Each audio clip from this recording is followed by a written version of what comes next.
Assalamu alaikum warahmatullahi wabarakatuh. Kama unataka kumtia mtu uchizi wa mapenzi, unataka kumchanganya mtu achanganyikiwe muda wote, awe ni mwenye kukufikiria na kukuwaza wewe, kwenye akili yake, kwenye masikio yake liwe linasikika jina lako Zubeda, Zubeda, Juma, Juma.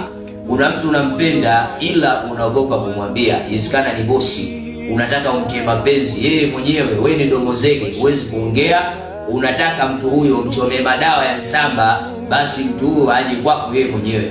Kuna mtu alishakukataa, alishakwambia wewe sio type yangu, tafuta type zingine, ila mtu huyo kashakula vya kwako na bado unampenda.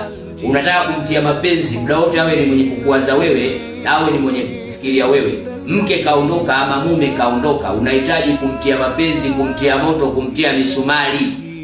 Huko anapokuwepo awe ni mwenye kupata maumivu na aje kwako hima haraka sana.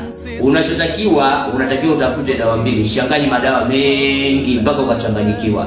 Chukua dawa mbili, chukua dawa inaitwa Rukuta. Chukua Rukuta, dawa nsamba Kisukuma, weka pamoja na panganati. Ukishachanganya dawa hizi, changanya na chumvi mawe, weka katika moto, choma kwa manuizo kwamba we fulani bini fulani, na kuchoma misiri ya mwiba ama misiri ya msumari.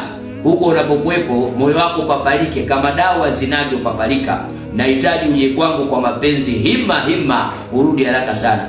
Ndugu yangu mujarab sana, hii hata kama kuna mtu unampenda ila unaogopa kumwambia, ukimtia madawa haya ya nsamba, ndugu yangu, mtu huyo lazima atakuja kwako na yeye anakuambia nakupenda mambo. Wewe si domozege, fanya hivi alafu uone habari zake. Hii ni mujarab sana, mimi na mujarabati sahihi. Wabillahi tawfiq.